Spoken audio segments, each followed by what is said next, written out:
Hey. I hope everyone's doing well. I led a really tough hike this morning, and my body wasn't feeling up to it, but sometimes you just push through, and the weather hasn't been great, and a lot of people don't want to hike in poor conditions, which to an extent I understand, but I posted something after the hike today, and I really believe this is true. A real hiker is going to hike in any condition as long as it's deemed safe, right? So we're not out there in an ice storm unless that's your jam and you're wearing crampons and you're a very advanced hiker and you know your shit. But a little bit of rain, a little bit of drizzle, some changes in temps, a little bit of snow. So I give the group credit this morning because everyone showed up and we did it. And one guy in the group, I'm so proud of him. And he's not on social media. And I'm more than sure he'd be super embarrassed about me bragging about him. But, he lives in Florida. Florida's a really flat state. He's here working in Western North Carolina. He has come on so many of my hikes with me. And this was not a hiker, and he's doing some pretty hard stuff, and I really give him credit. I have such high respect for people who go above and beyond outside of their comfort zone. I think it creates new neural pathways. It's really great for neurotransmitters. It's just so uplifting. There's a very deep spiritual component to hiking for most people. And then you have the emotional, mental, physical, and psychological components. And it's just a very nurturing and nourishing activity to do because you're out in nature, you're in these forests. It's a full sensory experience if you are actively aware and present. If you're blasting your music and wearing earbuds. We had that conversation today on the trail, and I was like, I don't get that at all. First of all, blasting your music out loud is extremely disrespectful, and nobody likes you. I was gonna be honest. No one likes you. But even wearing your earbuds, you try to say hello to a fellow hiker, and they're ignoring you because they have earbuds in. I don't know if anything better than tuning into the sounds of nature. We're connected in all the time to technology and social media and podcasts and, taking in all of this excess information. Why you would want to go out in nature and on the trails and still be connected into that when you can connect into the heartbeat of Gaia, Mother Earth. But to each his own. But I'm really proud of my group. I'm so grateful for my group. Again, I run an adventure hiking group called North Carolina Outdoor Adventures. You do not have to live in North Carolina to be a part of it. Although I don't know what you would get out of it, except I do create blogs and talk about wilderness safety and wilderness first aid and a little bit of wilderness medicine and stuff like that. I give hiking tips and I talk about endurance training and hiking etiquette and leave no trace principle. So there is an educational aspect. So it's not that you wouldn't get anything out of it, but I don't want you to be completely bored hopping into the group and then, living so far away. Of course, if you're planning a trip to Western North Carolina, hop on in because you'll get some information. But what I really wanted to talk about was weird things come up on special occasions, right? Or I don't think it's just me. Anyway, today is my oldest daughter's 24th birthday. Happy birthday to my big girl. Love her more than anything. She is my quirky Leo, and I just adore her. It was a very tumultuous birth. I wanted to have a water birth, an at-home water birth process, and my ex-husband was dead set against it. I've talked about this multiple times. Being in alignment with your partner is really, really, really important. Having shared values and goals, short-term goals and long-term goals. Being an individual person, but you have to be in alignment with those key components. I just, it's so much more than compatibility, basic compatibility. You really, really need to deeply respect the person that you're with. And I didn't have that with my ex-partner, I was young, and so I kind of just gave in. I really wanted a home birth, and he was so against it. Again, just not in alignment at all. He was not the most conscious and aware person. And that's okay, because we're all on our own path. But I realize now that that was a big missing thing for me. I really needed that. And so I did the hospital birth, and they had to insert an internal, it's like an internal heartbeat tool that they actually had to insert in me because they were going to lose me. And they were concerned about the state of my daughter. So it was an extremely long process. I was in labor for a really long time. She was breech. They were waiting for her to move, and then they were doing the old school hands-on, manipulation to try to get her to move out of the breech position. I was really dead set against a C-section, against my better judgment.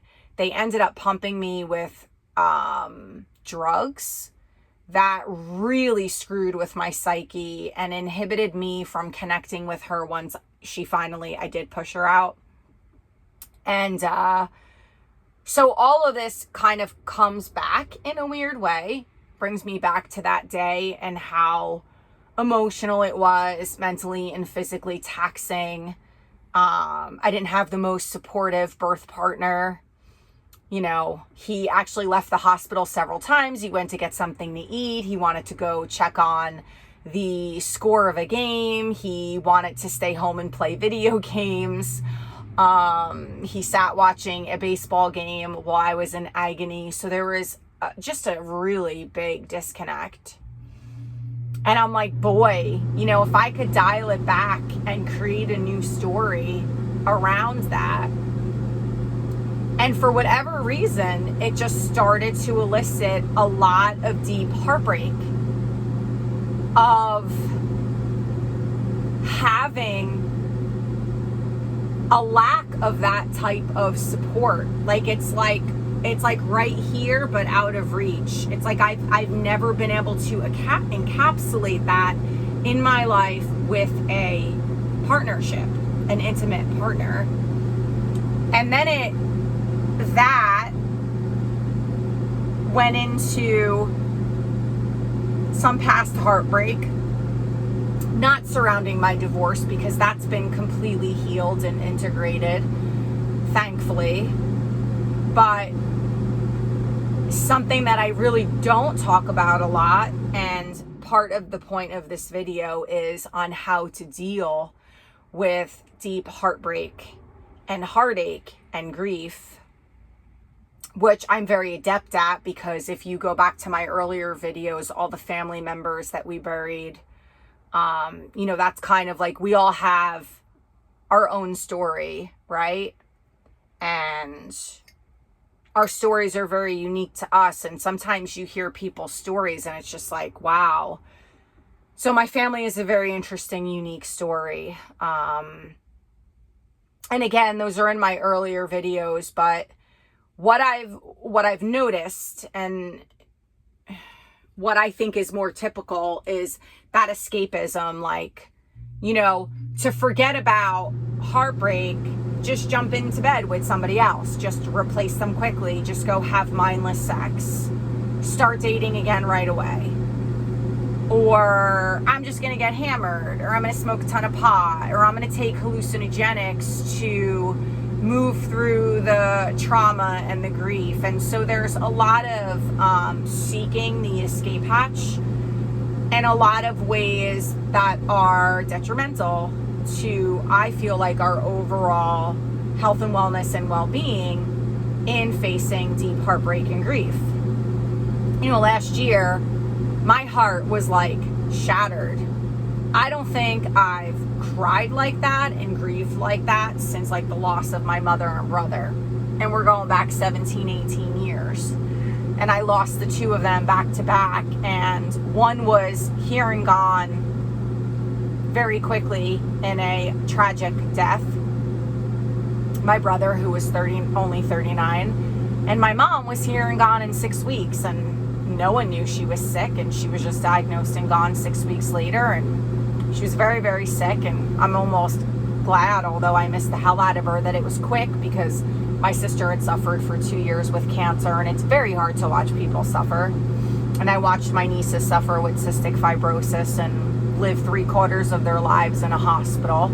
And that's just, watching people have a low quality of life is very, very difficult. So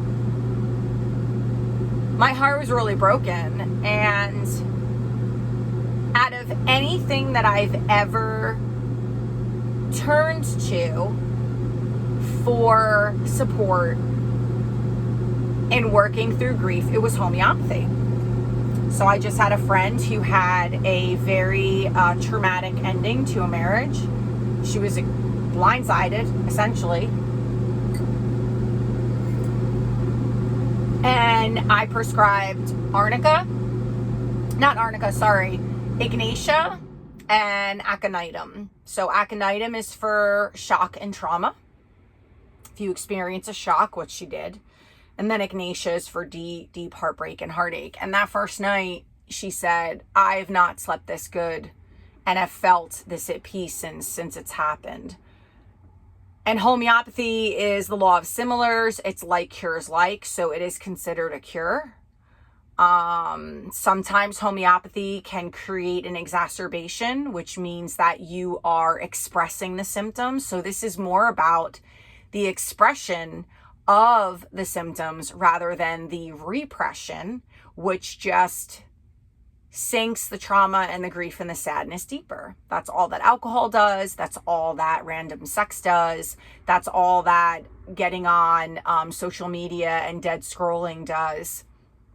There's a saying in the spiritual communities, and it's the only way out is in, and it's true, and Carl Jung, the psychologist, talked about this all of the time, diving deep into the shadow, because that's more like in the nutrition world. There's like this functional medicine root cause.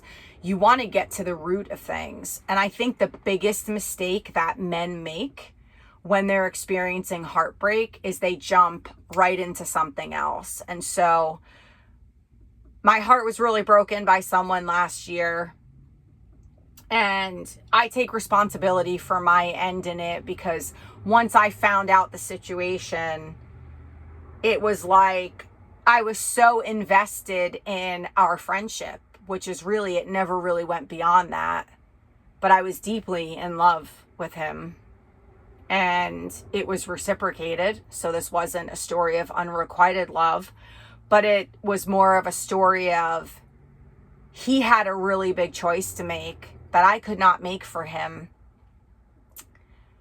And he felt like his hands were tied. So I had to walk away. And when you're older, you know more of what you want. You know what real love is. We're older now. And we've had that puppy love. We've had that lust for somebody. But this was really love. It was magnetic. It was deep. It was real. And it was hard. It was really, really, really painful. And the one thing that I learned about this man was that he did what I even did when I first got divorced, is he just jumped right in, and that was the advice from a lot of people, which is the normal advice. You just need to go out and just sow your oats and sleep with a bunch of women, sleep with a bunch of men, just forget about it. And that's what he did. And he ended up getting somebody pregnant. And, now you're an older man, you're a grown adult. And, so he did the right thing. I mean, he made his choices. It's not my place to judge. I think it's admirable to do what you feel is right. I also think it's a really hard life when you are staying in things because you feel like you have to, and you feel like you're more fearful of being judged by leaving than not. You kind of hold yourself captive. It's like you're a prisoner to everybody else's idea of what your life should look like and how you should be living and what you should be doing, especially if there's family enmeshment, with parents especially. You know, when you're a grown-ass adult and you don't want to disappoint your mother or your father because they're so invested in your life choices. So there's like that whole other aspect.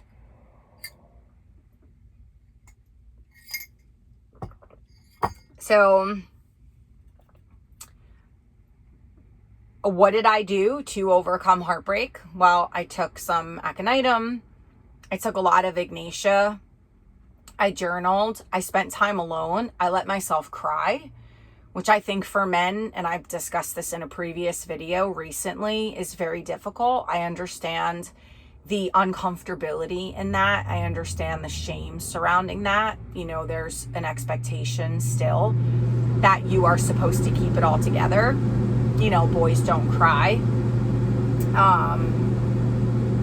But I think finding healthy ways to express the emotion. I mean, there was also anger is really mass sadness. So when you don't allow yourself to be sad, I think a lot of anger starts to be expressed.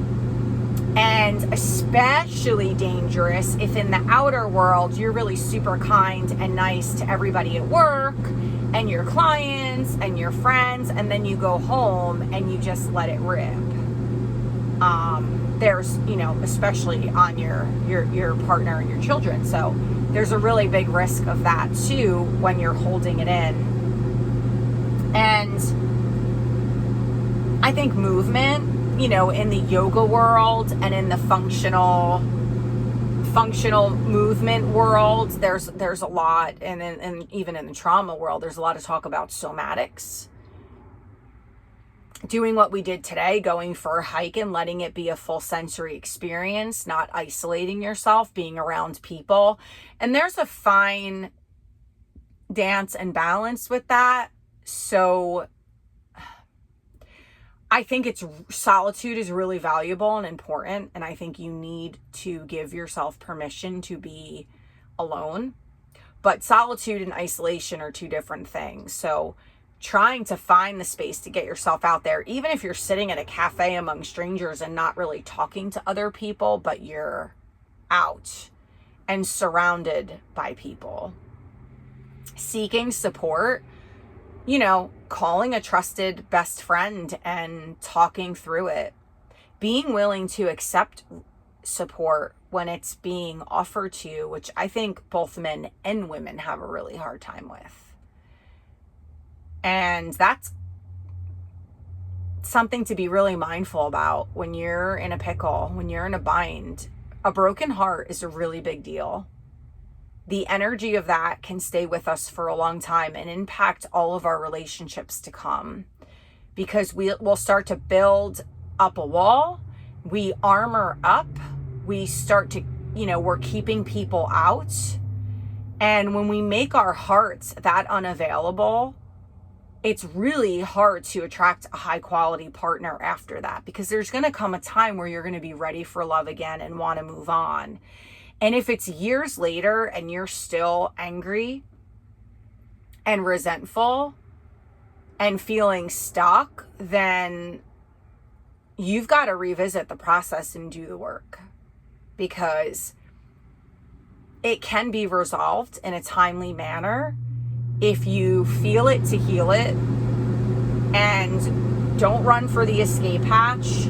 Seek out correct support, whether that's, again, a trusted friend or a therapist. I think it's really normal as a human being to want to dive into the arms of someone else, whether you're a man or a woman. You know, there's people who will say that that's anxious attachment or a needy person. I'm not a fan of always slapping a label on something. There's a time and a place for that. I think it is a normal human response to want to seek comfort in the arms of someone else. That's just humanity. To hold yourself back from doing that and really healing yourself at deep levels is smart, not just for you, but your children, if you have them, the people in your life, your friends, and the next person to come. The next person in line for you deserves the best version of you.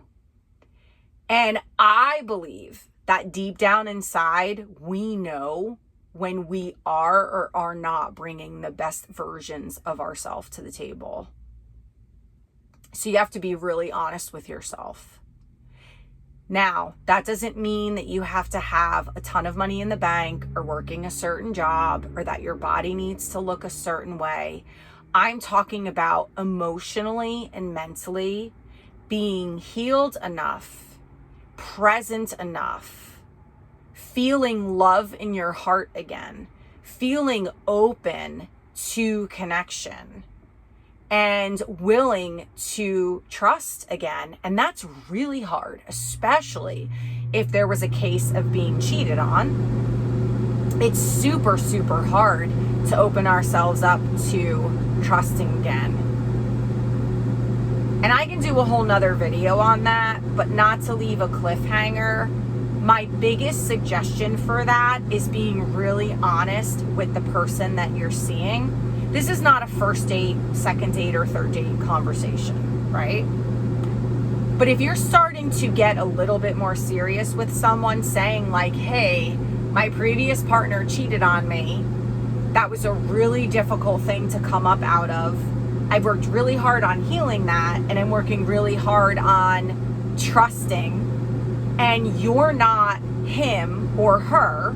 So it's unfair to you to, bring that energy in, but you're probably going to be triggered. So you just say, I might be triggered. There might be some lingering insecurity. I think this is really fucking normal. If you're with a good person, they're going to be very accepting of this conversation, and they're not going to run. Because you're not saying, I'm going to hold on to you for dear life and you're responsible for all that past pain and, all my hopes and dreams are in you. You're just saying, hey, I did the work, but I might get a little triggered. And can we work through this together? Like, are you a person that I can come to and say, hey, I'm kind of like feeling those feelings again. Like, people can leave you hanging. People's behavior can match a previous person's behavior and get us out of our hearts and into our minds and start to make us feel, that insecurity creeps up. It's not because that person is going to do the same thing, but it's very common to notice traits from a past partner and a new partner. Being able to be open with somebody, have really honest, authentic conversations. If you can't do that, I mean, my thoughts are, why would you want to be with that person? If that person's going to be like, no, we're not going to talk about this, or you need to go fix yourself. I mean, at the end of the day, I'll give you a great example. I had a friend who has been married for a long time. Her ex-husband had an affair, and it just blew her up. It tore her up inside, just blew her life to smithereens. Everything she thought was real wasn't. And most of us have been there. So when she started dating her now husband, he travels a lot. I mean, like internationally. He builds hotels. He's a very wealthy man, all self-made. Super, super kind guy. Like just a nice guy. And he would be all over. And insecurity started to come up because she would message him or call him, and there would be time lags. And she knew, like, this is my stuff. She owned that. But she had to say something. right? Because holding it in isn't going to help. And so she was like, listen, I'm feeling really insecure. And he was like, how can I help you? Like, what can I do? I'm not cheating on you. You know, you have two choices, believe me or not. What can I do to help make this better? And he agreed to go to therapy to support her. So the therapy was for her, and he went to support her, and it worked. It took a few sessions, and that was it. And she was like, we never revisited it again after that. So, you know, that to me indicates that she picked her next partner in line was somebody very much in alignment with her disposition, with her personality. It was beyond compatibility. He loved her so much. He valued her so much. He respected her so much that he wanted it to work. So if you're not being valued and respected, they're not going to put the work in. They're not going to want to support you through it. But I think we need to get away with this of like, oh, they're so needy and they're so unhealed and they're so wounded. If you think that you need everything that you've ever experienced in your life to be fully healed before you can experience love or a healthy partnership, that is insanely unrealistic. And I know that that's the ideology that's like running rampant in the mental health world, the therapy world, spiritual circles. It's bullshit. It is bullshit. You're always going to bump up against people that have some things to unpack. As long as they're not putting it all in your suitcase and they're taking responsibility for their stuff and they're actively working on it and they are very present emotionally and mentally, and they actually have the capabilities to love and to give you what they know you deserve and need, yeah, that's totally fine. Because there's always going to be things, always. So to go back to the heartbreak and the heartache, there's no specific equation that I could get, like you have to be single for 2 years and you have to do X, Y, Z, then you can date again, then you'll meet your dream partner. It doesn't work that way. Only you know when you feel remotely healed inside. Only you know when you feel ready to get back out there. Only you know when you have the capacity to share your life and your heart with someone else. This isn't anything that a YouTuber is able to tell you. They're not even a therapist. No one in your family, none of your friends, nobody can give you this information. Only you know. But I would say, don't dive in head first until you've done work and until you know that you are even willing to have an open heart, to trust again and welcome somebody back into your life. Otherwise, you're not being real, you're not being authentic, you're just going to hurt that person, and it's unfair. I hope this video helped. Love you to pieces. Enjoy the rest of your Sunday. We'll talk again soon, friends.